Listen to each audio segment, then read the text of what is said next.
less Toto's raining down over Africa, more draining in Africa. 3-2 to Ceuta. The result we can't dispute here. Ceuta, the better team, that was evidently clear. So now we're past the midpoint with a result as disappointed. Next up, Big Dick's boys and the apparent champions anointed. Castellon, El Lidero, a force that might scare you. Like Joy Division and Love, they might tear you. But put some faith in our kids. Go ahead, I dare you, because the kids are all right. They're not always shite, and we're in the playoffs, so that's no real plight. So let's see what's in store. What will be the score for the team we adore? Now let's open the door to the pod with Marquez, Bell, Harrison, and Ashmore. Good day, everyone. I am Matt Harrison, and you are listening to the Malaga fan podcast, the Geary Cast, on Sport Direct Radio and as part of the Sports Social Podcast Network. Welcome to the latest episode. I'm joined by a trio of co-hosts. How are you doing? Let's go. Alex Ashmore first. Doing very well, thank you. I enjoyed that rap. They seem to get better every week, so there's no pressure on each week when you have to pull out some more poetic brilliance. I got the word apparent and anointed a bit sort of mixed up there, but anyway, I'm not a pro at this stuff. I did meet a pro rapper on the weekend, though. Maybe that will get mentioned in the midst of this. Chris Marquez, who has just joined us from after cooking meatballs. How are you, Chris? Yes, it was raining meatballs in my kitchen. Very well, thank you. Good stuff. And finally, Nick Bell, how are you doing? I'm cold. It's absolutely freezing here. It's -3 in Lancashire at the moment, so it makes me very jealous that I'm the only UK contingent on this podcast because you're obviously all in Spain. It's very cold. It's very cold here as well. It's 11 degrees in Madrid. Oh, so cold. That's why I've got my fleece on. It's absolutely Baltic here. But no, I'm doing okay. And Matt, I'm enjoying this new 2024 bad boy era. If it's not saying motherfucker on Vamosa, it's saying big dicks boys in your raps. I am a bad boy for life, from the mean streets of Merthyr, M side, etc. And now, like I said, I did have a brief conversation with a real rapper on the weekend who I don't think made it onto the Vamos episode. Actually, I think I was intimidated by him. The guy that did, I forgot the guy's name again. Oh God, apologies if he's listening. The guy that did the rap that mentioned the Geary Army.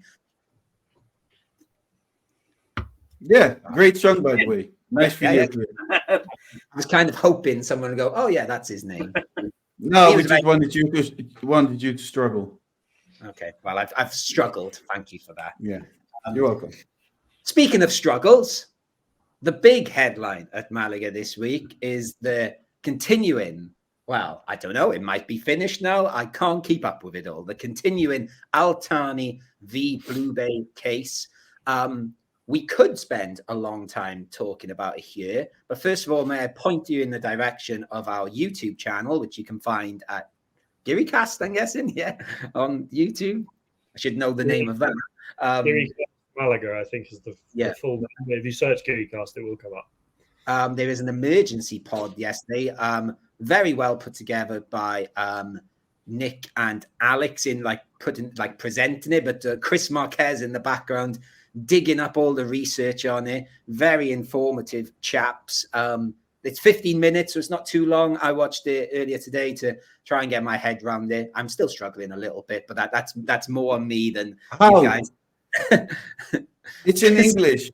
Yeah, but it's the numbers and percents. I'm a guy that works in words, and I'm a literature teacher. I get lost in the numbers. That's all. So I don't know if Nick or Alex, you want to give us perhaps a headline from it. I suppose the main thing people might want to know, that just want the quick version, is what does it mean for Malaga Club de Football going ahead at the moment, or if you need to add a bit more, go for it. I'd probably say, in answer to your first question, in far as relation to the club, probably nothing is the right answer. Like I said before we started, they did try and get control of the club as part of this court case, but that wasn't granted because they couldn't provide the evidence to say that was part of the original deal. It was kind of like a Jim Ratcliffe deal that they claimed, where he's taken 25% and got football operations as well. But in summary, Blue Bay Hotels now own 49% of the holding company that owns 97% of Malaga. You following me? Yep, got you. So that means that they own a minority sharehold in NAS Spain, who own 97% of Malaga. However, what it means is that Altani holds 51% of that company, which means he still holds the majority shareholding of the company that owns Malaga. And the other little percent is the small shareholders, which, to do Chris's joke, they have a small stake. They're not small people, etc. Yes, but also others. Yeah, I knew there was like they're sort of the next sort of big shareholders. Yeah. The big one will come. I think it's going to be very interesting in sort of 12 to 18 months on this, and the big one will be what happens in the other court case, which me and Alex referred to as the Malaga case, which is the one that involves Jose Maria Munoz as the judicial administrator. How that results and turns out in the end might sway in the future of Malaga, but in the interim period, nothing's actually going to change other than this share of that company being split. Yeah. Although I think it makes everything more difficult, because that company that holds those shares, instead of having one owner, it now has two owners. Yeah, a bit. Yeah. Who don't like each other as well, and they don't like each other as well. So them working together, like, I don't see that as an option. I don't think Blue Bay wants to work for a company where Altani is the boss. They definitely are not going to put any money in it while Altani is there. I think they're both stubborn.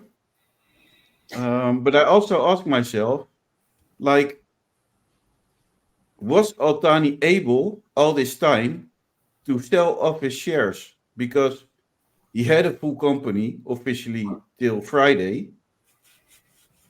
But a part of that company, the owner is Blue Bay. So was he allowed to sell the shares of the club without consentence of Blue Bay? No, he was banned from selling the shares or any shares back in, I think it was 2014, I think we said, wasn't it, Alex? Yeah. And that was put him through the first court case where they charged him with these other irregularities in the Malaga case. So it's the Malaga case which is stopping him from selling his shares, so he can't dump them and do a flip, basically. So, it'll be interesting going forward because, like I say, Blue Bay won't want to work with him. Blue Bay could sell their shares or their part of NAS Spain and maybe bring in a more volatile. They've said in the interview with Radio Marca Malaga that if there are a problem or stand in the way for Malaga to grow, that they will sell their shares. I have just a few. Just thinking about it, like, what are the options, And then I think, or Blue Bay has a plan to get a majority of shares, or Blue Bay has a plan to get how do you call it, the daily management of the club. So they would be the one managing the club, which I don't know how they would succeed at, because the judge was very clear that it's only proved that they have those 49% of the company. So I think the most interesting part of Blue Bay, and what I think will probably happen, but I don't know, because in that same interview he said, like, we wanted to put the first brick on to Malaga next year, onto the new Malaga. I think they're in it to sell it, to be honest, because that's the only logical thing I can think of, because they bought it for €1 and they would make a lot of profit, because I don't just see another way of them controlling the club, to be honest. No, I think they're in it to sell it as well. And like I said, I think that might be the only way something gets moving before this other case kicks off, because again, that's been knocked into the long grass several times now. But if they was to sell their shares in NAS Spain to a more volatile or a more aggressive or more influential potential partner, now bearing in mind a few months ago there was a rumour that a certain other Qatari investment fund were interested in adding Malaga to their portfolio. Say, for example, QSI takes hold of 49% of that holding company and then speaks to Sheikh Al Thani and says, well, let's do a deal, which is, they're all family at the end of the day, I believe, aren't they? So they could possibly do that. Then that could be of interest, where they could flip the majority, or he could hand over football operations to QSI maybe. But that's all conjecture. But that's what I think. That's probably where things are going to go, in my opinion. Okay. Like I said, go watch the video for 15 minutes of all the details. Just quickly, Alex, you did remind me when in the video, and I think Chris, I think all of you have touched on it there, the Blue Bay and Altani, and you said there's more chances of seeing pigs fly over the La Rosaleda. It did remind me of John Toshak, his most famous line in Spain when he lived in Spain was at the Bernabeu, and he did say in his press conference, Cerdo volando sobre el Bernabeu. And he became a bit of a cult hero in Spain for using that phrase, because they were like, what on earth is he talking about? So when you said that in the thing, it made me laugh thinking of John Toshak. I don't know what the Spanish is, but you can never say never. Like, you don't know what the future will be. Are we talking about you just don't know, but we just I think it's impossible, but you never know. But what is important to know is that today, with Blue Bay having those 49%, there is one thing very important for everybody to know that listens. Blue Bay today is nobody at Malaga Club de Football. They have no say in the club. They have nothing. The only thing they have is 49% of a different company, which has no power. A little bit no power at Malaga Club de Football. Yeah. They only have.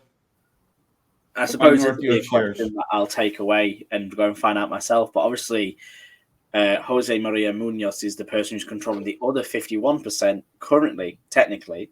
So is there a chance for them to work maybe a bit more closer? But again, I'll take that. To quote my team's lingo, I'll take that offline and I'll find out and do some more digging maybe. Yeah, I think that's up to the judge, because he has to clarify everything he does with the judge. He has to inform them of everything he does now, because that's what you have to do in a company. But I don't think he's going to work very much with them, because on a daily basis, Kike Perez is in charge of the club,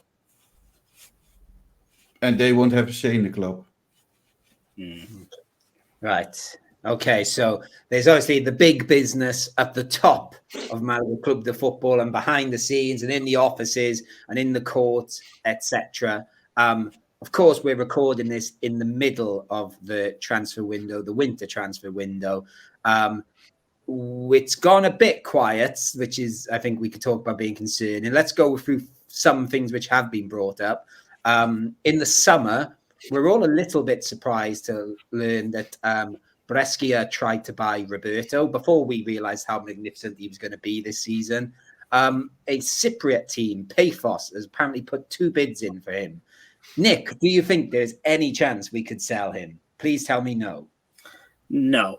I think the fact that they've now rejected 2 bids from 2 different clubs shows that, they're very much committed to building a team sort of around Roberto, especially up top at the minute. So I think from the club's perspective, it's a no. Sounds like from the player's perspective as well, he's quite happy to continue playing on in Azul and Blanco. However, someone put it to me and said, well, why would he go to Paphos? Why would he go to Cyprus? Well, this is a breeding ground for potential European football, for profile building. So, and Paphos, I believe, owned by a very rich man as well. So he could technically have his head turned if he wanted to. But I think Roberto is in this for the long haul. He's Malaga through and through, so I doubt he's going anywhere. And as someone that teaches, we've talked about me being a literature teacher. I do teach some Greek tragedy, and pathos sort of means the idea of evoking sadness. So hopefully, let's be honest. If you are in the third tier of English, Dutch, German, or Scottish football or Welsh football, you will be happy to sign there because the sun shines. Wow. But for the rest, there's no reason to go to Cyprus. Well, they say, like I say, it's a money thing, or like you say, there's an easy step into European football here, which, is that something he's going to get at Malaga anytime soon? Probably not. Let's call a spade a spade. But yeah, it's cool to play European football. Kevin played European football last season. He did. And it made I mean, let's be honest. It's for a professional footballer not very difficult to play European football once you go to these countries. Will it help his career? No, because how many rounds does a team of Cyprus play? How many teams of Cyprus do you know because if they play in Europe? I know none. I think Limassol got I've even been to a Cypriot European game. Victoria. Yeah, but you have been everywhere. So I don't count that in. But if you want to which one? I went to Victoria Pilsen v Limassol in Pilsner. Yeah. I had some lovely Pilsner in the Pilsner brewery next to the ground with some Cypriot football fans. There was quite a lot of them came over. Had a lovely time. And was it Apoel Nicosia who did, I think it was a double over Manchester United a couple of years ago in Europe as well. Hapoel Nicosia is the only one I know. Famagusta got in the Champions League. OFK Crate, I feel I've got a big manager. I feel like I've seen them in the news recently. Yeah. And it's the other one. Anyway, we could stay. McCarthy was at, I think, Larnaca for a while. Larnaca's the one I'm trying to think of. That's the one Chris Coleman managed as well. Anyway, really big teams. Shout out to all those Cypriot football fans who are listening to this Malaga podcast. Yes, I get your point. I understand that they're listening to us instead of listening to a Cypriot podcast instead. Yeah. Just going on to, I think, like, again, these were really sort of, we don't know how true these rumors are. They're just quite fun to throw in. There's a few things on Twitter saying that allegedly Ruben Castro had offered his services to Malaga and some guy called Alejandro Sotios, who we all Googled before and we couldn't really find the link to Malaga there. But Alex, let's stick with Ruben Castro. Are we like, no, you had your chance. Fuck off. Yeah, to be honest, very much of an opinion of that. I think he's past it. 42 years old. Just, I think I'd rather us wait and sign someone who would actually, I'm not saying he wouldn't be beneficial to the squad, but I think I'd rather wait out and see if we can sign someone who potentially is younger with a higher ceiling than panic and sign him just because he's available. I noticed Jesse Lingard's flaunting himself to Barcelona. Do you think he'd fancy coming down to the Costa del Sol? I mean, I wouldn't say no to him. It'd be a big come down from saying, come and get me to Barcelona. But I'd take him. I have a different opinion. Okay, go for it.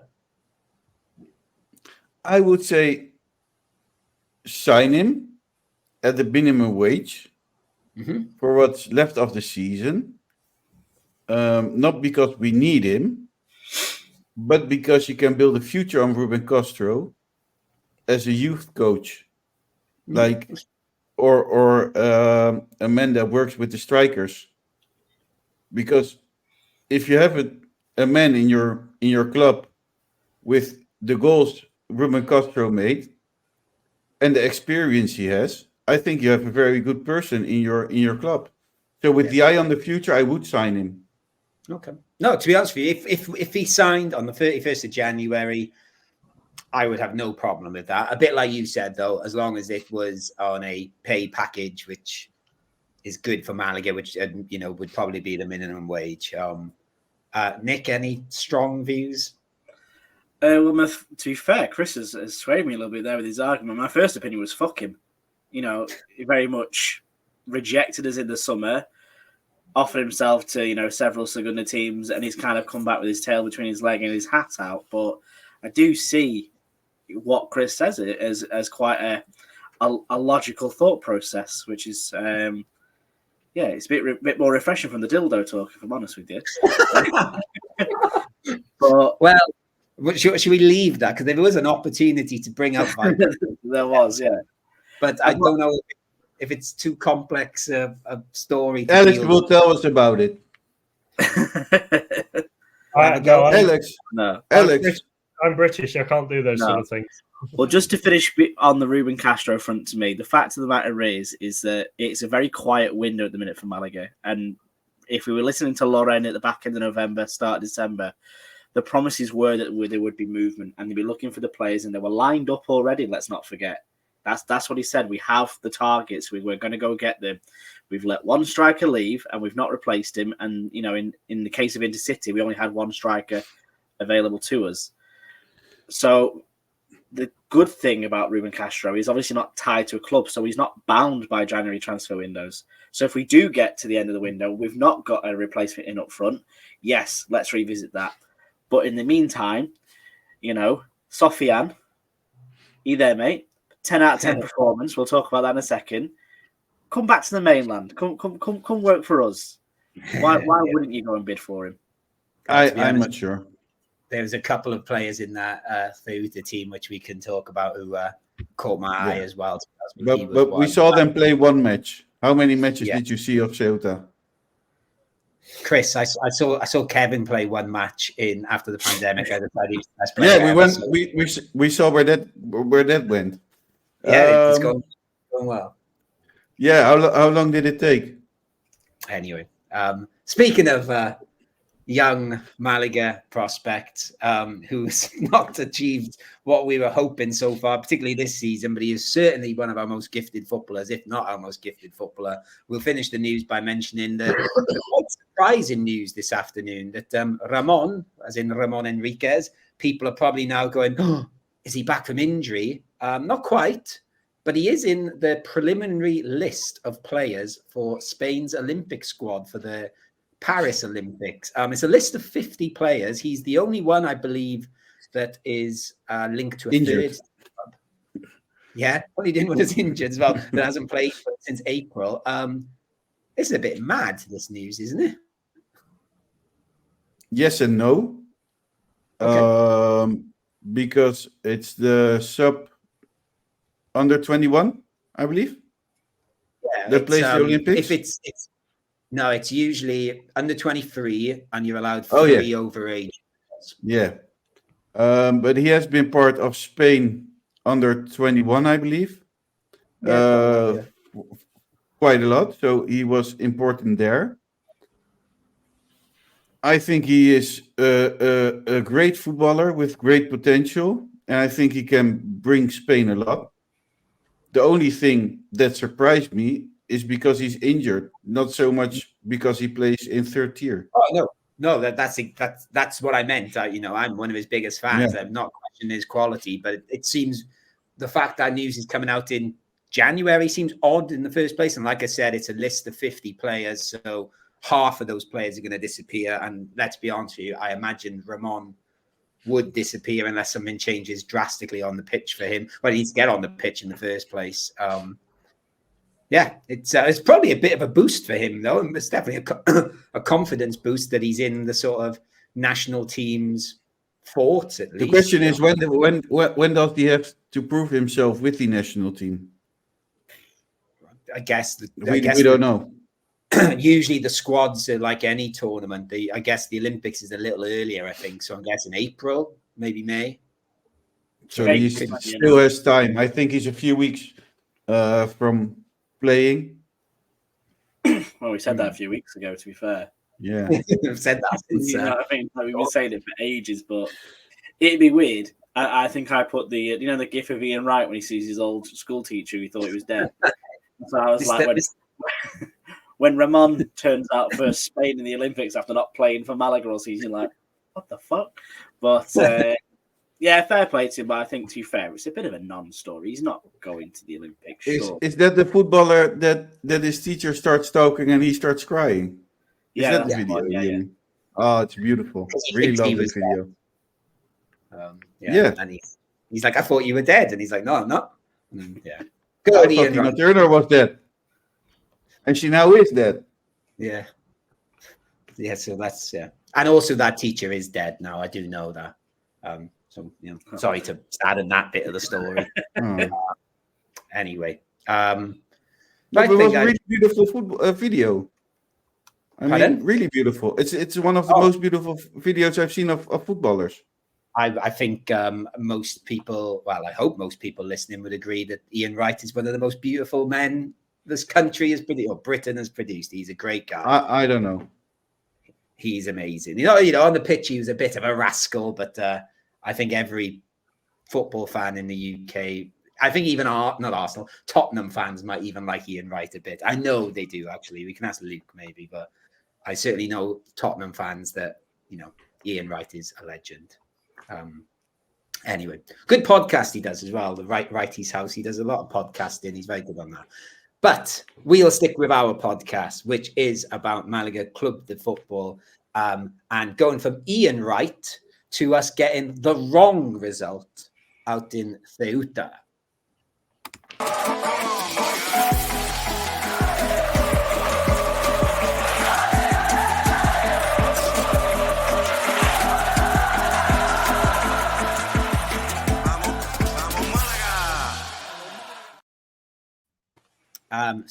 We are going to discuss our 3-2 loss out over the sea, not over the sea, like across over there on the North African mainland in Ceuta. We didn't play on the sea.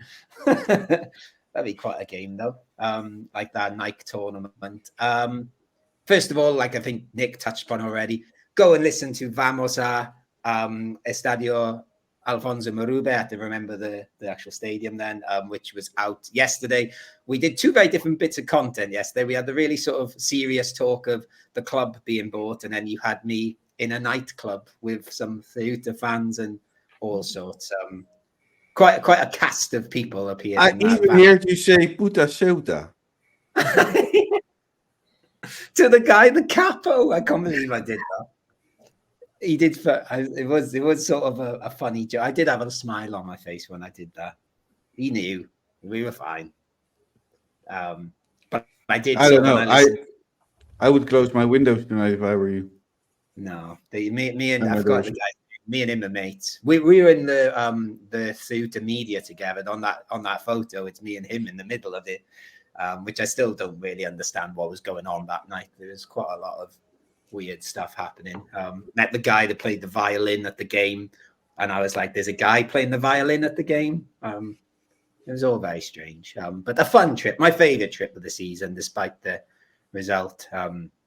I was looked after very well by their fans and the Malaguistas that came over as well, a couple of hundred. But you met the little guy. I met Salvi, yeah. And his dad's lovely too. I think his dad runs his Twitter account, I'm guessing, considering the sort of the tweets I got, which didn't sound like an 8-year-old. Yeah, they were cool.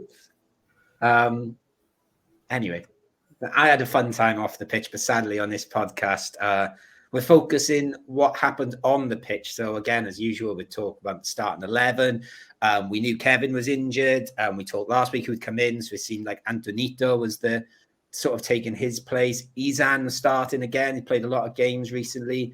Dione, we talked about, getting back in the team, but he was on the bench. But I suppose the surprise really, we expected to see him soon, but maybe not start, was Nelson back in the team. So Alex, the starting 11, and any initial thoughts when you saw it?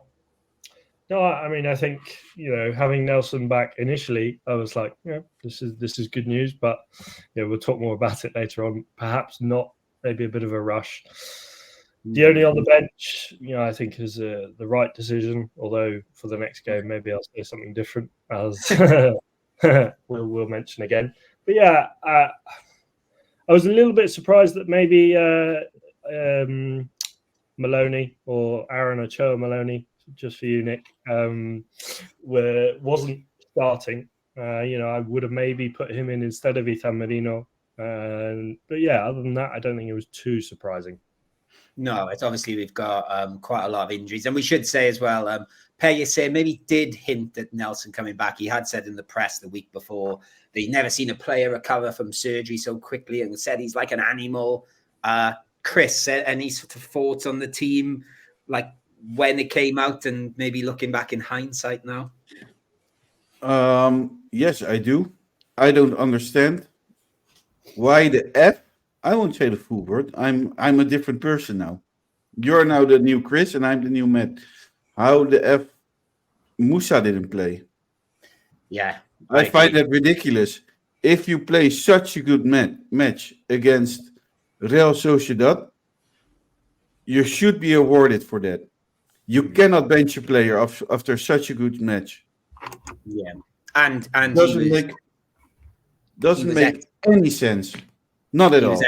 He was excellent in the Eldense game he started as well. He's really not put a foot wrong. To be honest with you, I think I might have even said it on the Vamos episode, just seeing Nelson on the starting 11, that got me quite excited and thinking, oh my God, he's back. We're going to be okay. And maybe sort of forget about the Musa thing. But yeah, in hindsight, obviously it's easy to say after we've lost 3-2, but I agree.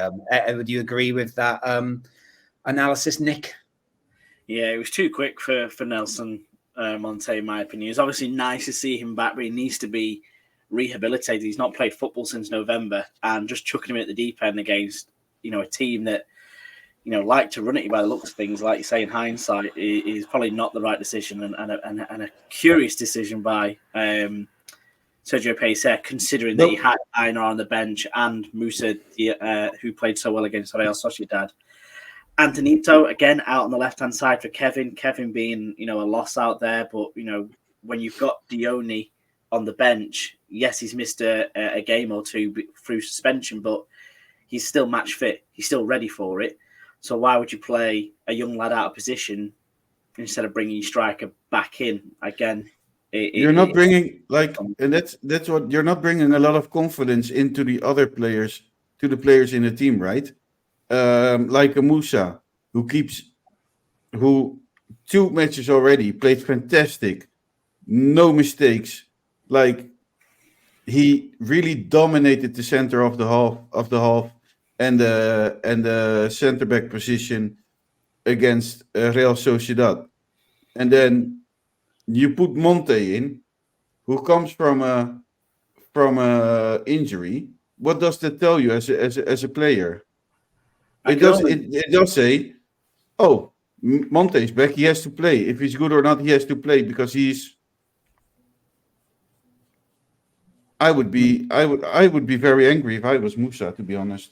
The only thing I can think about that, though, in terms of Musa, is whether, because he's played against, Real Sociedad, he's not poor opposition midweek. But 4 days is still quite a turnaround. But maybe that was it. Maybe he wasn't fully match fit to go into that. But neither was Nelson Monte. So but we had a week.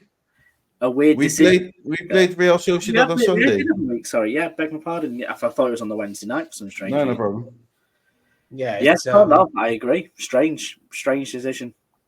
I would say, because obviously we're going to talk about how we started the game, which I guess very much set the tone for most of the 90 minutes.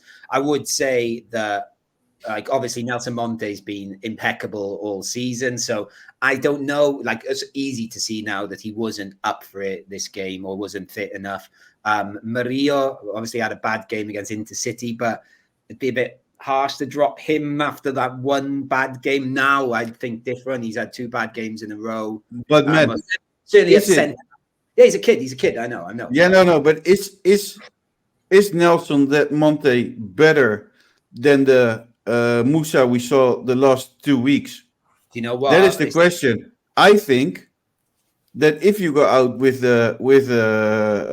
injury, you should earn your position back. It depends on the player. I think there personally, I do agree.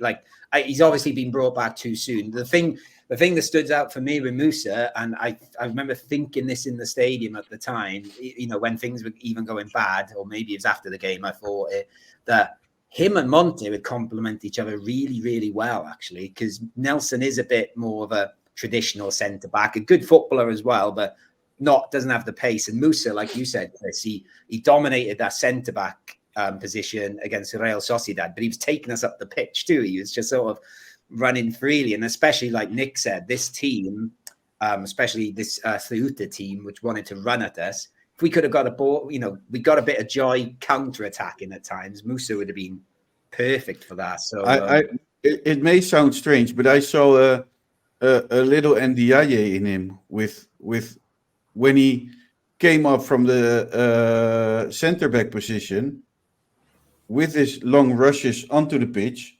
avoiding 3 or 4 players. With that, it really reminded me of NDIA. Yeah, the good NDIA before he went a bit mad. I was going to say, which one?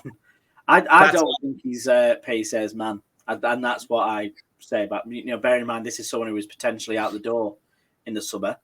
Yeah, but then was rewarded, given a new contract recently, but not as long as the other players. I don't think he's someone that Paiser relies on. Paiser, as we've mentioned a few times, doesn't strike you as the biggest tactician. I don't think he thinks about football that way. He's more of a culture person. He's got his favourites person. He knows he can rely on people, and I don't think he has that with Musa. But that's wrong. Then you're not a good manager, because then you're a horrible manager. Because in the end of the day, you need every player involved. You need every player of your team, and not only when you need them. Well, that's what Pep gets. That's what Klopp gets. Ancelotti. There's people who are quite happy to sit on the bench, knowing that they'll get their minutes to do that. But I think, he definitely got this wrong, and that's why it resulted in such a bad start for Malaga in this game as well. I was so surprised by this as well. We were watching on the live stream, going, Jesus Christ, they're at us. They're on us already. We're being absolutely mauled here. It was shocking. And you could, again, sort of, like you said, it was just the pace of them, how relentlessly they kept coming at us. And you could feel it as well. I think I must have mentioned it on the Vamos episode. I've definitely said it to people since. But when you was there, Ceuta, they were buzzing about having Malaga in town. It really was a big deal for them. Spoke to loads of their fans. They said this is the game they look forward to the most, having a proper away support over and a proper club. And it did feel like a huge game for them. And to be honest with you, when we got in there, I thought to myself, we travel well away. The away end was bouncing. It was great. But after about 5 minutes, bloody hell, the energy sapped from the away end to the home end. The home end was buzzing. And you could sort of feel like the Malaga fans and the players being a bit like, oh my God, this is bad. And you could feel it in the air. And Alex, what did you make of the way Malaga started this game and the first half in general, I guess? I think flat and clueless. I'm not sure. Flat and it sort of didn't have any, going forward, especially. I don't think we had a clear idea. We talked about it on the live stream, how Pellicer wanted to get rid of that slow start. Not really sure he did anything in the week to get rid of it. Maybe he went the other way and told him to start even slower. Yeah, just pretty poor. Performance-wise, although we only lost 3-2, especially the first half, one of our worst performances of the whole year, I think. Not year, season. Definitely the year, because there's only been the few games. But yeah, just lack of ideas, I'm not saying they need to be rushing about, but intent. And it just felt a bit lackluster, really. Yeah, and if you're lacking that intent, then you need to sort of get basics right, which is couldn't pass the ball. That's sort of credit to Ceuta as well, who, as we've said, seem to be really fast and in our faces. I don't know, guys. Does anybody have a diagnosis for what went wrong in this half? But we've said about the centre back issue being an issue, but was there anything else? I think it's a knock-on effect. I think the fact we had a non-existent midfield in that first half, Sangali, Izan, all of them just completely awry, meant that the defence was having to step up and do more work, which is, we're not to jump too far forward. But when you look at the first goal going in, why is Murillo on the edge of the centre circle making a challenge where he's making a challenge? Because Sangali and Isa Marino at a double pivot just does not work. Sangali, as much as I like him, has just looked completely off the pace since he's come back from injury. He's like a different player. And we just couldn't get past that in this game. The fact that the ball was just being rushed through midfield and the defence was straight onto him. That Cedric had a field day in that first half. He had a lovely time over there. He couldn't believe his luck in that first half. We liked... you can tell me, sorry, because I meant to check this. The number 21, the captain as well, was having a lovely time. That wasn't Sofian, was it? No, that was Let me check. Lopez. That was. But we were all having a great time. Yeah, I'd agree. Like, it was funny you mentioned the two pivots, because I was going to bring them up as well, and you sort of touched upon half my point with them. Whereas I couldn't decide who I was rather watching, because, like you said, Sangali was getting the ball a lot and giving it away a lot. Whereas Izan, I was like, where is he? He's nowhere to be seen. He seemed to be all over the shop positionally. So I was sort of crediting Sangali a bit more for at least sort of being somewhere. I don't think Izan, especially as more of a centre back, likes playing in midfield as a double. I think he prefers to have the freedom to have the space around him in that role, and similar to Gennaro as well in that thing. But you need to have the right players in that kind of double pivot. And like Alex said before, maybe a player like Aaron Ochoa Maloney, who would be a bit more adventurous, but then you'd have to pair him with Isa Marino, who's the more defensive mindset. Like I say, I think it's that weakness in Sangali to go. He's trying to make things happen, but he's 2 steps behind. He's just not playing the ball forward very well. He's lost out there. This is the moment when you realize how important Gennaro is for the team. That's a good point, actually. Yeah. Because I'm not a big Gennaro fan at all, but I take your point there. It's sort of a bit more experienced. I'm not a big fan of him either, but he seems to be the only one who can take the pivot job. Yeah, well, but it is a place where we should be recruiting right now. And like I say, the fact that we're 2 weeks into the window, nearly 3, and we've still not signed a player in those important positions is alarming. And you can see. I also think, Nick, I agree with you for a bit, but I also think that if it was Usillos or Manolo Gaspar, they already would have signed the first player they could get on that was offered to them. And I also think it's a good thing that Loren Juarez doesn't, that he looks at the best options. Well, I think to be fair as well, and I said this to Luke, I think it was on live stream or even just in our WhatsApp group, but it's not just us. Do you know what I mean?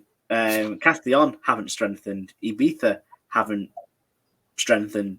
Yeah, but with them, I think in this window, with them, I think if you would sign, because the teams are working so perfectly for both of them, if they would sign, you have the how do you call it? You have the danger that you are in the harmony. Yeah, you disable the harmony. So I wouldn't sign if I was them, to be honest. Just quickly, I would say, like with Gennaro, and like we've sort of taken a bit of a hatchet to Sangali there. I think they are a good 2 together, actually, because I think Sangali is a little bit more forward thinking, and maybe he does need a more defensive. Sangali isn't working for me. Not against Real Sociedad. I don't know if it's because he can do much better, but the Sangali, what Nick said, after his injury, it's just not working at the moment. So I don't see any reason to keep him on the pitch for now. Sangali playing in the position where Daniel Lorenzo is a different Sangali, but he's had to be accommodated and sit back and play differently because of our lack of options. So you're absolutely right. When we've got Gennaro in there, then it's so much. You have Manu Molina. You could have played Manu Molina.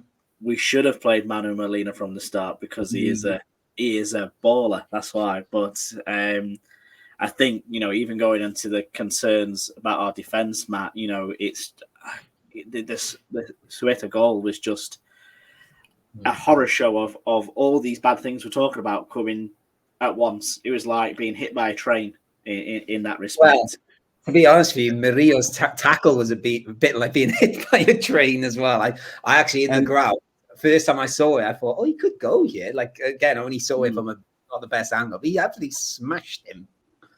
He really went for him, didn't he? But what a silly decision to go to ground there. Like I said, you're on the edge of the bloody centre circle, man. God, the goal itself, obviously, it was 1-on-1 against Nelson. And, like, the guy couldn't have, what's his name? Tegia, wasn't he? Cedric. Yeah. Couldn't have signposted, yeah, I'm going to cut inside and just roll it in past you. And the thing that worried me most, again, is not creating anything. The pace with which we attack is like, it's sad to watch. We have no pace at all. When we have the ball, we don't know what to do with the ball. We just put it into the box, even if there is no one. We just don't know. We have no idea what we're doing with our attack. Yeah. No. Roberto lost as well, didn't he, in that first half? He might as well have taken out a deck chair and just sat there. Yeah, to be fair to him, again, he was doing the running we'd expect, but he had nothing to chase, really. So yeah, just quickly, let's just run through the rest. Like they did get a second goal. I saw a photo at halftime. A Ceuta fan was showing me. It looked very much on site we were very lucky there. It should have been 2-0, at least. But with the chances they got, could have been 3 or 4 easy. I was happy. I think all of us in the stands said we are happy with 1-0 here. Triple substitution. Izan got taken off because he was non-existent. Dione came on. Let's try and cheer ourselves up a little bit first. Oh my God, Dione's goal. What a finish. It was one of those ones when we talked about the Hightam goal on here. And I said, I thought it was going over and it dipped. This one, as soon as he hit it, I was like, yep, that's in. Bang, off the crossbar. But still, I like Hightam's goal better. Oh, God, me too. Hightam's goal is just amazing. But I disagree. Hightam's goal was good and brilliant and exceptional. The way this opened up for Dione, and from the angle he's hit on, the fact he's got to go beyond the goalkeeper. Bearing in mind, Hightam's was near post. He's gone beyond the goalkeeper. That bend it like Beckham-esque kind of goal, for me, just always chef's kiss. And off the crossbar as well. Oh, go on, say. The thing I like, it's just a slight orgasm. The thing I liked about Dione's compared to Hightam's, although I did prefer Hightam's goal, was Dione's goal looked like it was still going up. It didn't really dip at the end. It sort of looked like it was still arrowing up, which made it quite fun. Alex, do you have a preference, Dione or Hightam, for the crossbar? Sorry, in off the crossbar goal? It's difficult. Given now that I just purely on the goal, I think Hightam's. But in terms of the importance, it's hard. Obviously, it's also Hightam's. Yeah, I was going to say we lost. If we'd have gone on to win the game, or draw, possibly I would have said something different. But yeah, I think it was a fantastic goal, and it begs the question: where on earth has that /50% of that been for the last 5 months? I should say as well, Alex. That was also Dione's first goal in 12 games, so it's quite important for him. But it's also not a real Dione goal, is it? No, but still, a player of quality. I mean, he's his goal scoring record at this level. I don't expect him to score goals like that every week, but I at least expect him to be doing more rather than playing central defensive midfield on the right wing. Yeah, and then so Dione won the goal. Did feel momentum then, and obviously not that long after, Danny Lorenzo gets a goal. Quite similar to their first goal. Maybe there's a little bit more to do where he sort of hit it through the defenders, where defenders seemed to think he had it blocked. Again, I was going to ask, I realized I was trying to watch the video and work out who it was. Was it Dione with the assist as well? No. It was a world pass from. Can we have a moment? We have one moment. It must have been. Yes, go ahead, Nick. Everybody quiet. Nick is going to say it. It was a worldy pass from the one and only Manu Molina. Was it? Passes I've been talking about, that thread, the Malaga Perlo, the beauty of it, Oh, geez. Manu Molina just with that lovely little thread right onto Danny Lorenzo's left boot as he took it in his stride. Oh, again, multiple chef's kiss moment. That was Indication. Is that the one moment of magic we get apart from amongst the 60 minutes of ordinariness? He does it every time he comes on. I don't understand why I'm the only person seeing this. No, I'm seeing it as well. See? No, I'm only winding up. I am coming round to him. It seems I literally didn't see it. I saw the pass. I didn't see fair play to him. It was a brilliant pass. I said it straight away. I think someone in the stand told me it was Dione. That's why I must have stuck with that, because I guess it came out from the right. But yeah, like, what a pass. That's the sort of pass we have been missing. Like Chris said, going forward, we're a bit clueless. If we can get passes like that in, great. And to be honest with you, like I even checked this yesterday.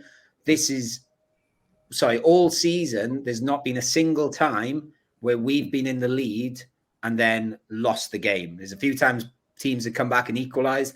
And even in the ground, I felt quite calm. And I actually thought we'd sort of mellowed things down. And I wasn't calm at all. As calm as you can be in an away end, 2-1 down, 2-1 up. But if I remember rightly, we had a corner, fluffed the corner, and then all of a sudden it's at the other end, it's 2-1. And then, we can mention that goal. We'll sort of, it was a counter-attack slotted in, as you said, by Sofiane. And then, again, guys, I didn't even know what happened for the third goal until about an hour after the game when I got the video. Don Alfonso, I think we've got to just say, it's a mistake. Nick, what happened? Well, it was the kind of the Don Alfonso that we saw in the first two games of the season when he does parry, he seems to parry into danger. It seems to, what he seems to do, whereas he could have just easily tipped it over the bar. He's been caught off his line. The cross was never intended to go there. Let's call it a spade a spade. It was a complete fluke of an accident. But it's the fact he's then just knocked it down into the path of Sofiane. But this whole passage of play comes from, first of all, Malaga being far too lackadaisical. They really took the foot off the neck of Ceuta in that 10 minutes. But also it compounded Murillo's game from here. And I don't think I can ever recall a game where a player has been responsible for 3 goals going in. Single-handedly being responsible for 3 goals going in as well. But are you talking like Guinness Book of Records material? There probably is someone, but as far as I'm from a Malaga perspective as well, going back over those highlights, just before every Ceuta goal, there is a howler from Murillo. Yeah, I should say as well that at the end of the game, when the players came over, Don Alfonso was one of the last to come over, obviously, because he's gone the furthest.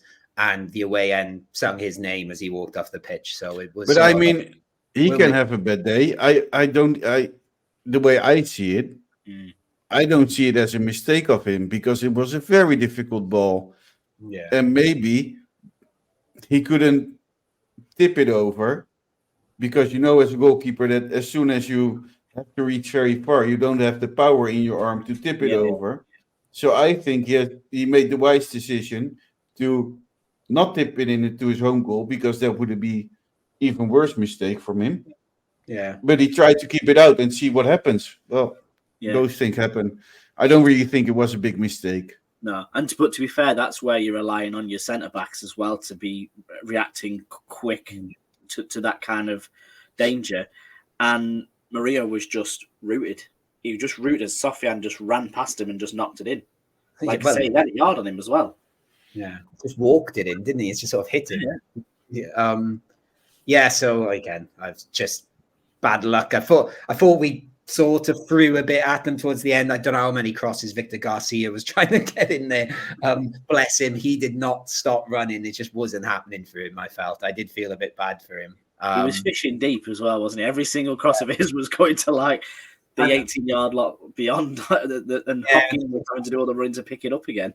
And to be fair, again, we were on that side of the pitch, and you could see every single time he was sort of blowing his cheeks out and then getting ready to sprint down the line again. He was knackered at the end. I felt, he was. And trying. I'm going to say something. If we would have won this match, I would personally have gotten a boat to Ceuta to go to every person that lives there to apologize for winning in Ceuta. Because we never should have won there. No. This loss is so deserved. And there's one more thing I wanted to point out. And then I shut up for the rest of the episode. That is the fact that this is the first match I didn't see a team wasting time against us. Tiny bits, but nothing. Yeah, not at all. Okay. I always get frustrated so much with other teams trying to steal money. Not money. That's what I do for a living. Trying to steal time, but Ceuta not at all. So a big respect for that. You've been talking about Altani too much, Chris. That's a good point, actually, Chris. Yeah, they like I said, like they were a very likable club. I found their fans were great. Their team was fun to watch. Fun if I wasn't a Malaga fan. We could quickly mention it. We did score towards the end, but it was disallowed. Just about right, I think. I've only seen it once back. It was a bit Roberto climbing for the header, and it was Dione, and there was nothing in it for me. Absolutely nothing in it. It's a routine back post challenge, 50-50. He's got there ahead of his man and laid it off. Nothing wrong with it for me. The referee has bottled it. Fully agree. If that's a foul, then I don't know. Okay. We were robbed of a point that we were robbing. That's what we were. Yeah. Which robbed Chris of a trip to Ceuta to go and apologize to everyone in the I don't know. If we would get a penalty for that, I probably would have had to bake a cake as well with it and give everybody a piece of cake. We are very sorry. We are so sorry. Would you do a raffle for any Ceuta fans in the away fixture? If Malaga stay down for next year, the away fixture, they can stay in your spare room. Yeah. Speaking of that, I'm quite looking forward because I imagine that Ceuta are going to travel to Malaga as well, like in fairly decent numbers. Wow. But I'm there for the reverse fixture for my Easter holiday, so I'm thinking. From what you've experienced, I would like to say, let's go meet all those and reciprocate. It'd be quite fun. I've said to them, like I said on Vamos, like there's the one guy Thomas who looked after me. He lives in Mijas, so like he's even gonna come to Marbella like in the next couple of weeks probably. And you said stay away. That's what you told him. Stay away from La Rosaleda. Yeah, no. I have said already. Like they looked after me so well. I'll do the same. I know the tax. I know all sorts of random folk from Ceuta now. So I hope they all come over. They said they would. So yeah, hope that happens. Let's get Chumbo and Biznaga out the way then. Let's do Chumbo first. I was debating should we finish on the bad one for a change because it seems more deserved. But let's stick with the usual. Nick, I'll go to you first then. Chumbo. Who is your Chumbo? I think it's a glaringly obvious one this week. Honourable mention dishonourable mention, I should say, for Sangali. Obviously, I've given him a bit of a roasting this week, but Murillo at fault for all 3 goals. Don't get me wrong. I think Murillo needs to have a steady pair of hands next to him with him being so young and inexperienced. And Monte being off the pace certainly contributed to his horror show, but you cannot be solely responsible for 3 goals going in. And not get Chumbo, in my opinion. Yeah, I picked the same, to be honest with you. So I'll say that now. The dishonourable mentions I wrote down is I wrote Izan down because I just thought he was non-existent, but also I wrote Antonito down as well because I just don't think he offered anything, to be honest with you. I know they're young though. They're both playing for Spain, or they've played for Spain tonight. I think I know Antonito started. I don't know what the result was because we're recording, but maybe they were keeping their legs for the international. I don't know. Alex, what about you as for Jumbo?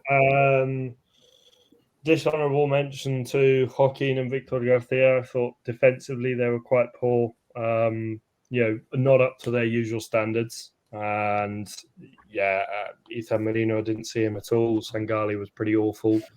Didn't think Davide Rubio offered a lot. Other than the goal, Danny Lorenzo, he tried, but I don't I don't think it was one of his best performances. Like you said, Antonito did nothing. Roberto again, no real.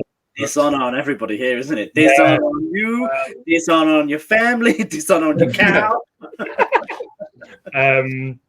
Even Herrero, I thought he had a bit of a shocker for the last goal. I know, it's not. He should know better, and his positioning should be better. You shouldn't get caught out like that. And but I think just because of his experience. Is there anyone less to name? Let's say bloody hell. I'm going to give my chumbo to Nelson Monte just because he's an experienced player, and coming in like that, he had an absolute shock. Coming back from an injury. How dare you come in like that from an injury? I think my grandma would have noticed the cutting in on the inside from Cedric and not fallen for it. So there's shocking performances all round. You know what, Alex? Worst performance of the season all. She must be a quality player. the amount of times that there has been my grandma would have done this better. I think she must. Is she free? Is she free transfer? Can she? Look at Ruben Castro. That's geriatric are on the menu. She's free, but she's also 94. So I was afraid he was going to say something else. She's free, but she's also. I don't know what. I don't even know what you're thinking there, Chris, and I don't. No, never mind. No. Okay. Chris, you don't need to name the whole team for us. I think Alex has covered that. No. Where was Jack Harper in this all? I can only say we started the wrong move. We should have started with Moussa, but we played Murillo. So I'm going with Murillo. He was awful. Okay. So we, quite a difficult one, I think, this then for Biznaga. So I'll start with you again, Nick. I don't even know if there's any point on Alex. I think he's already no one left. No, I'm breaking my rule this week. I'm giving an honourable mention to Danny Lorenzo. He was actually the highest rated player on the B Soccer ratings. I think, especially, he didn't have a great first half, but he also didn't have a bad first half. But in the second half, he really came alive when he came out onto the left-hand side. So I enjoyed that, and obviously his goal was well taken. Of course, the god that is Manu Molina is in the honourable mentions as well for that assist. But Dione was involved in everything. Dione came on and had eaten his super bocadillo at half-time, and the goal was fantastic. His attitude was fantastic. He was contributing, and even that assist at the end, showed that he was trying to drag us across the line, really. So, the only for me. They're the only two names I've got. I've got three names written down. Sorry, I've got Danny Lorenzo. I thought was good as well. I thought he was the only one that could pass the ball, which I know is not much to ask for, but that was a highlight in this game. But we're talking about professional football. I wanted to say, but it's not professional. It's not professional football. So, but also we're talking about who was the best player on the pitch, and for how bad Malaga were playing, I think that's an improvement on the rest of the team. I've also written down again, I didn't think I thought Victor Garcia was actually okay. He just for his effort. I'm not saying he was amazing, but I sort of respected him to keep going at the end when I think a lot of others are sort of heads had dropped a bit. And Dione's my Biznaga, for the reasons you said, Nick. I just thought he was getting involved. Alex, I don't think you said Dione in your list, so I'm wondering if it's him. No, I mean, I will give praise to Manu Molina. I thought he played well. I'm coming round to the fact that, I think he's not a bad footballer. Like Alex, again, you've just got to start listening to me, boys. Juanpe, didn't think he did awfully, but I think it's an easy pick for me. Although Einar Galilea put on the white boots this week instead of the black ones and seemed to have a decent game. But yeah, Dione, I think, is the only choice for me. Small note, one of the former Malaga player come on at the end for Ceuta, Jesus Hoyos. I don't know if any of you guys remember him. We mentioned him last week, Alex. We did. I do remember this now. Yes. No, Dione for me. I think it was his best performance of the season. Yeah. And Chris, try to remember who I asked him. I was going to say Dione, but I'm going to change it. Because that pass of Manu Molina was so great that I'm a bit angry with Nick Bell now, not for choosing Manu Molina. So I'm going to say it, Manu Molina, for that pass. Okay, that's fun. And then again, we always say like Biznaga for Malaga fans, etc. So I'm going to say a Biznaga for the very friendly Ceuta fans who were excellent and great company throughout. So they can have a whole bunch of Biznagas on behalf of me. Yeah, anyway. And Biznaga for Sergio Pay there for the 100-yard stare in the photo you took with him. He was really nice, actually. He was really smiley and happy when I was talking to him. He was, yeah. Anyway. Like that Vigo portrait in the Ghostbusters 2. Actually, my favorite photo, I like the one with Roberto the best because he looked like a cheeky little boy. He was like, yeah, for those that don't know, I met a few of the players outside the hotel. And anyway, again, go listen to the Vamos episode. But it's going to get easier, guys. Don't worry, because next up is the team which is top of the league coming to La Rosaleda.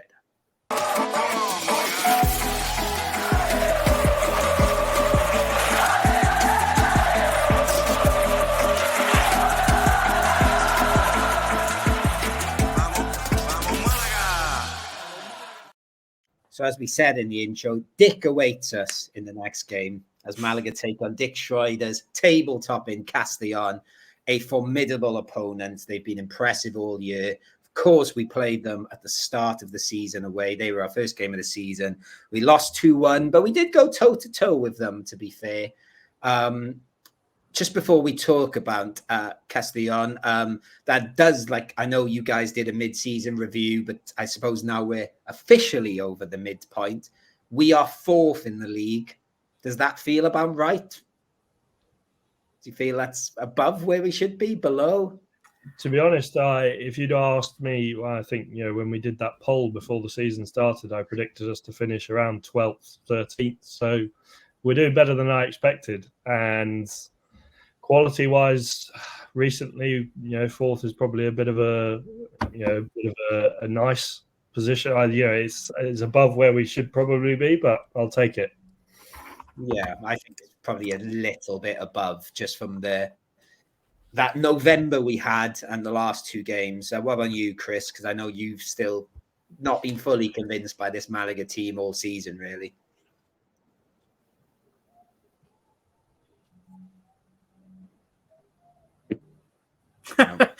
He's in silence. Chris is finding his voice. I'll go to Nick and ask Nick, do you feel are we overachieving, underachieving, or are we on par? I think in an ideal world, we are underachieving. I think in an ideal world, we'd like to be a lot more closer to Ibiza and certainly to Castellon as well. In the reality of the situation we find ourselves in, I think we're doing very, very well. I again agree with Alex. I thought that we'd be very much marooned in mid-table, finding it a bit of a struggle to adapt. We had a lot of kids coming in, so we don't know how they were going to act. So I take joint third, and I say joint third because it's only three goals. Yeah, I feel we're a playoff team, but I guess like you've said, and I think I've said all season, and you've perhaps reminded me to get back in that mindset. It's still a young team.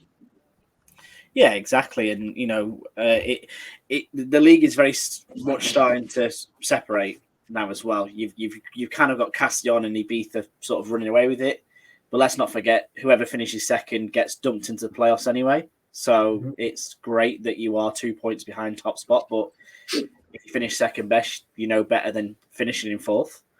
The only thing that concerns me, we've allowed those other teams to catch us up, and we've got Cordoba and Recreativo Huelva for company, and then there's this big 7-point gap from there to Intercity and Ceuta. Incidentally, the two teams that we've performed poorly against the last few weeks. So there's no shame in that, I suppose. Yeah, Chris, have you found your voice yet? I didn't hear anything. Can I say one more thing about the Pellicer picture? Was just one question. Was the Pellicer for real? I thought it was a cardboard. No, it was a real guy. It was funny. I really thought that. That was at the ferry port, and there was some Malaga fans having a photo with him, and they've got like a guy to take, I guess is one of their mates to take a photo. So my initial thing was I went over and say, hey, can you take a photo of me and him? And they just walked off. I'm like, oh. So then I had to do like this weird selfie with him. But he was very, he apologized. He was, and I said like, it was his mistake. Yeah, so that's what he also said. But let's go back to where we are. Okay. I think the question should be, how long do we have before we are in a dangerous position that we might not be in playoff spots anymore with the football we were playing last weeks? It's going to be at least 3 weeks, I can tell you that, because we're enough points clear of that. But we do have Castellon. We've got, I still think we'll be okay, but I will admit I do have concerns at the moment. I'm not saying of course we're going to get playoffs, but I will say as well, the worrying thing is for me, I was going to mention it perhaps in the last bit and sort of forgot to, that we no longer have the best defense in the league, which we've pretty much had all season. We've conceded 17 now, and of course, a third of those goals have come in the last last two league match days. Recreativo and Ibiza have got not much better. They've got better defenses than us. So I'd like us to get that defense sorted again. I think, we mentioned at the start, it might be a case of, can we get in quality signings on threes? I don't know, to be honest with you. I think we can only really get in squad players. I can't see us. How many players good players, like quality players, can you buy from selling Roberto? I don't know. -1. I mean, you have to come to a point where they're offering serious money, where you could get like 2 or 3 Robertos, not the same position, but with the same quality. Well, we definitely need someone in the same position, because we've only got one. Yeah, we're very, very short. I think we had Loren, who took the ball from the touch of God. Yeah, I think this is. I think, and I don't want to sound dramatic in this, I think this is very much a season-defining game. I think that if we win this and we put Castellon to bed, then we go on one hell of a run. Because after Castellon, we've probably got the kindest February out of anyone in this league. We play, I think, after Castellon, we play 3 of the bottom 5 before Ibiza come at the start of March. And then the other team that we do play is Huelva, who obviously are one of our playoff rivals. So, if we can... And I think it's important as well to think about every time someone comes to La Rosaleda, they have that mentality of, this is a big day out. This is massive for us. I think kind of the roles will be reversed this time. I think there is such an admiration and a respect for Castellon in this league and out of this league as well. Bear in mind, Sid Lowe was waxing lyrical over them on the Spanish football podcast, that maybe that takes the pressure off us a little bit. Maybe we can go and play our game a little bit more and take it to Castellon. And like I say, if we get a result, that gives you the confidence to hopefully just knock about these teams that have hardly won a game all season for the whole of February. Yeah, we should say, obviously, we are now sort of going back through the fixtures again after the first half of the season. And if you remember, September last year, after, September. Do you remember? But that's September. Why didn't I do that? I should have done that. Good spot. too late now. Yeah, we did have a good September and early October, and we were picking up points and chasing Castellon and Ibiza, and then it was sort of those big games in November, and I think we even said on the pod, didn't we, as those November fixtures, which I'm guessing which will be the March fixtures where we play Ibiza. That's where it'd be defined. I don't know if you guys saw Dione on Siete TV Malaga, where he was very positive. He was sort of saying, "Oh, when I was at which one was he? He was at Racing." And Racing were 11 points behind top spot with about 10 games to go, and they won the league. And he's saying, yeah, Malaga can do that. Oh, okay, Dione, I'm up for that. And let's be honest. I've also heard a lot of Malaga players saying last year, "Oh, don't worry, we'll be out there." Yeah, don't worry. He's saying things like that in the press, then and quite sort of reasonable things. He's sort of backing, because then he talked about Cordoba as well, and he was saying like last year Cordoba were top of the league at the halfway point, and then they only won 3 more games, I think, all season or something like that, and they plummeted. So these teams at the top, but obviously we could be the top. Cordoba is not Castellon last season. I mean, I let's don't be think honest. so either. I'm just sort of playing devil's advocate and putting some hypotheses out there. We should perhaps say Castellon, they do have the Pichichi in the league at the moment in Jesus de Miguel, who's got who's got 14 goals. They've got what's his name? Medu Hanhin, Medu. Where's he from? I can't remember where he's from. He's Albanian. The guy that's really good, the playmaker. He scored against us, didn't he? He's absolutely one who scored against us. And he's got 8 goals and 6 assists. Medun Janin. Apologies. Yeah, Medun Janin. Yeah, he was excellent against. He's a Bosnian, isn't he? I've just remembered he's Bosnian. He's Bosnian. Yeah, but I think there are in the history of football, there are already 6 or 7 players called Medun Janin, all coming from the same country, and they're all top of their league. So I think if your name is Medun Janin, you should go and try play football. You will be very good in it. They've only lost 3 games, the same as us, but whereas we've drawn a lot of games, they've gone and tonked teams. They're the top goal scorers in the league by a distance. They've got 44 goals. Ibiza are 6 behind them with 38. And I'll go to you for this, Chris, your sort of compatriot. Dick Schroeder is an impressive man. He talks very good about football. He talks about changing formations in games, and I was reading an interview with him when they played Osasuna in the cup, and he was loving playing the tactical game. And I think Nick's already touched upon maybe that's not Pellicer's strong point.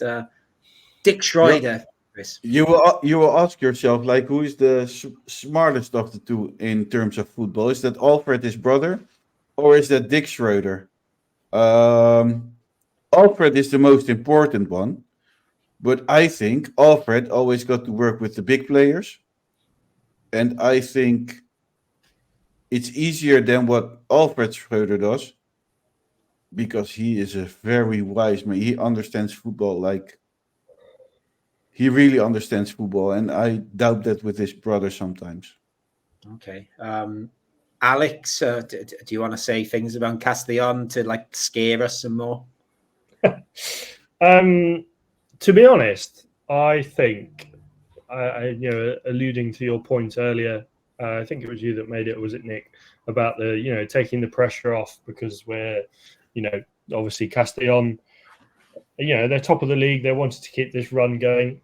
And, I think in a way that gives us, a lot of freedom. I think we should go out there. I'm not saying no worries, but, try and play as free as possible. I'd scrap the 5 in the midfield. I'd start Musa and Einar Galileo at the back. Midfield 3 of Aaron Ochoa, Maloney, Danny Lorenzo, and Manu Molina. Come on, Alex, for fuck's sake. Manu Molina, go on then. And then, a front 3 combination of Roberto, Dione, and I can maybe squeeze a Juan Hernandez in there or someone along those lines. I just think change it up, because it's not been working. Roberto up top on his own doesn't work. Yeah, just mix it up. Play with a bit of freedom. I also don't think we should hit the panic button if we lose, because Castellon are a very good side. And as Nick said, we have a easier fixture list in February than some other teams that are at our level. So yeah, I think it's a win-win for Malaga. Yeah, from what I gather, and again, like I'm no expert on them and I don't watch all their games, but from what I read around Castellon, they do play with a lot of attacking players in the middle of the pitch, though. So I think we might have to have some bodies in there, and I think the way we're going to take them is on the counter attack. So I think it might be Joaquin and Victor Garcia down the wing backs again, a bit like we did against Real Sociedad, or Victor Garcia a bit further up, because I don't think. Can I suggest something? Go for it, Chris. I will play Musa as a pivot. Interesting. Who would you play in defence? Not Musa then. I don't know. Einar and Monte. Monte's suspended. Oh, Juan de. Well, if he's back, Monte was on the bench against Ceuta, so whether he's Einar and Juan de, and then Musa in front. I think in a way we could play three at the back and Musa be in the back three, but be the one that, like I said, if we're going to beat them, I think it's going to be on the counter, and him as being the one that breaks in defence and goes forward, like the John Stones of Malaga. Should we play him up front? Should we just chuck him up front and just see what he does? No. The thing is there, though, that would be like tactical awareness from Pellicer to do that, to recognise what Castellon bring and how they play. Playing three at the back makes logical sense, especially to everyone in here. I'm not saying Pellicer doesn't recognise that, but I don't think he functions that way. He doesn't want to, I don't think he would want to.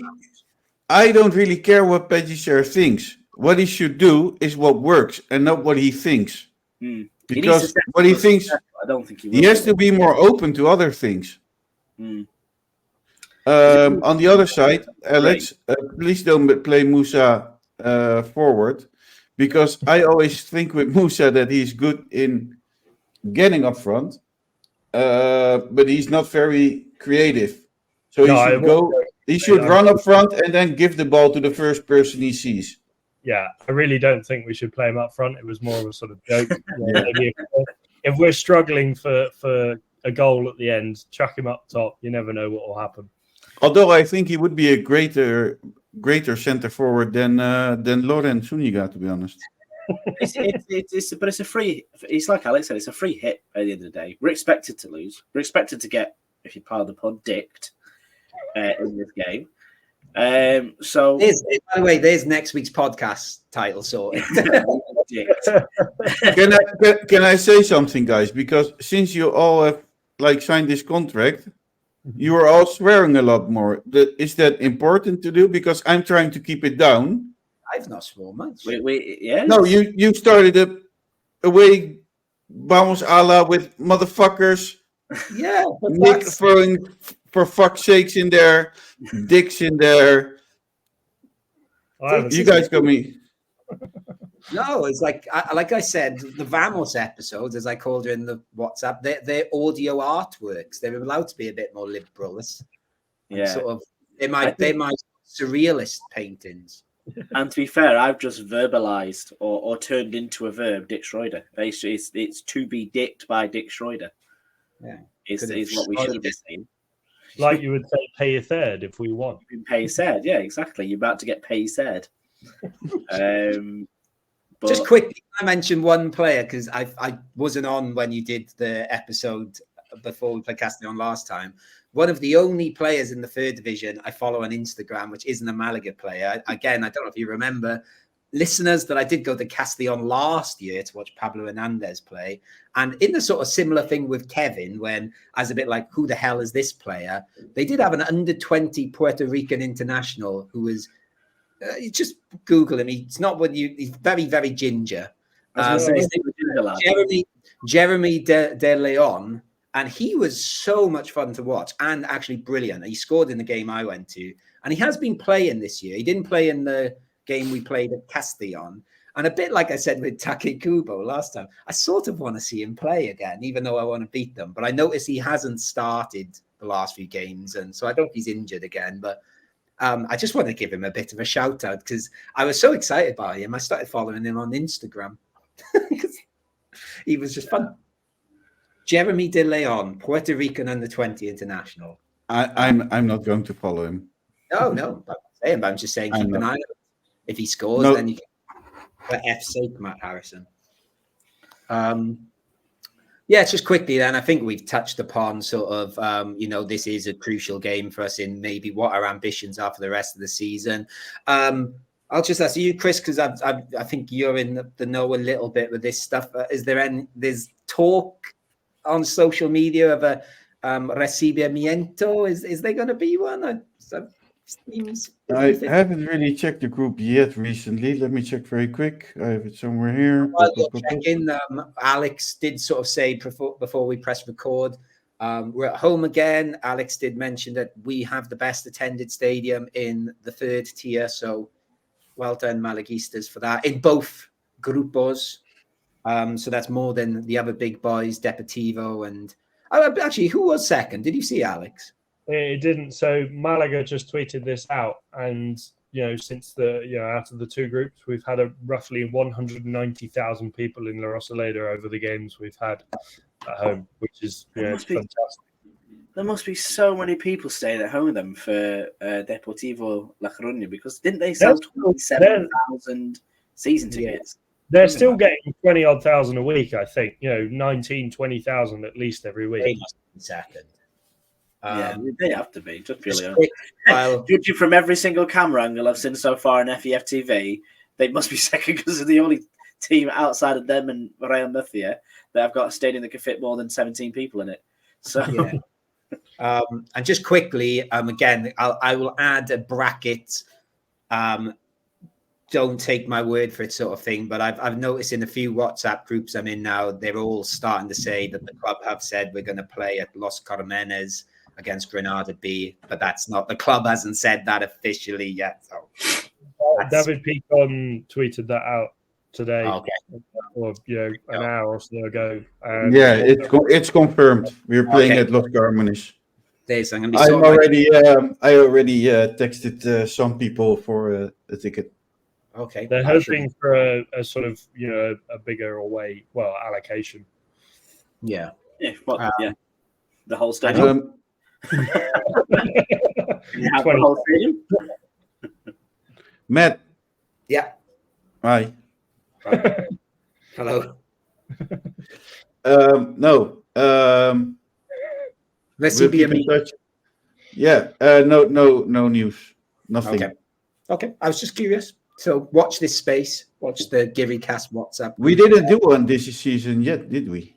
No. That's why I thought this might be the one. I've seen a few people saying we need to do one, and I've seen people that are linked with the different Peñas and Fondo Sur. And to be honest, nothing from La Grada de Animación yet. Okay. So I think it's a no, because then they already should have announced it. Is my guess. Okay. Or they will announce something tomorrow, but yeah. Okay. Well, anyway, I think unless you guys have anything to add on the Castellon game or any AOB, then we might have a live stream on Sunday night if Alex can get back from his commitments in time, because I think he's watching Real Madrid in the evening. I've had a change of plans. I'm now going to the basketball, which kicks off at 6:30, so I won't be in the house. Now the question is, do I live stream solo for the biggest game of the season? Can you live stream with Puppy? I can see if she's around, if she's not out there being promiscuous. And actually, Nick, I will say quite a few of the people that usually join the live stream, quite a lot of them, I believe, are coming to the game. So I was supposed to be there myself. This is the annoying thing. I took the chance and went, you know what, I'm going to book those flights so I can be there for the game. And despite the fact there are several 12 o'clock Sunday kickoffs that are now been slammed into the schedule, this is the one, I think, Sunday night game, which meant I would have been catching a plane back 2 minutes after kickoff. So it's very, very annoying. So I've just basically cancelled the whole trip. But I'll be out for the Atletico Baleares game, and then the Ibiza game, and then the Ceuta game. So one a month for the next few weeks. Nice. Okay. Well, I think we've covered everything there. So I will say, first of all, again, as I said at the start, go and check out Nick and Alex's video about the Altani case again, or the Altani v Blue Bay case, for a more thorough sort of breakdown of what we talked about at the start. There might be a live stream, so keep an eye out for that. If you're coming to La Rosaleda, we'll see you there. And I will say thank you, Alex Ashmore. Thank you very much. I will be cheering Malaga on from the Wizard Centre whilst watching the basketball at the same time. So after we've just spent all that time saying how big a game it is, you're not even going to bother. Anyway, hope you enjoyed the basketball. Hope you enjoyed the bouncy stuff. Thank you, Nick Bell. Thank you very much, guys. Pleasure as always. Big 3 points, big 3 puntos on a Sunday night. So, vamos, Malaga. And thank you. And thank you, Chris Marquez. And I'm sure I will see you at some point on Sunday. You will see me. Thank you, everyone, for listening. Please don't forget to follow us, subscribe on our YouTube channel, follow us on Twitter, Instagram, on the social podcast thing. Social podcast network. Okay. Follow us there as well. Follow us everywhere. And maybe we will follow you back. Probably not, though. But yes, all things Chris said. Spread the Geary, Chris. Thank you, guys. So spread the GearyCast gospel. You've been listening to the GearyCast on Sport Direct Radio and as part of the Sports Social Podcast Network. Thank you for listening. Adios. And as always, vamos, Malaga.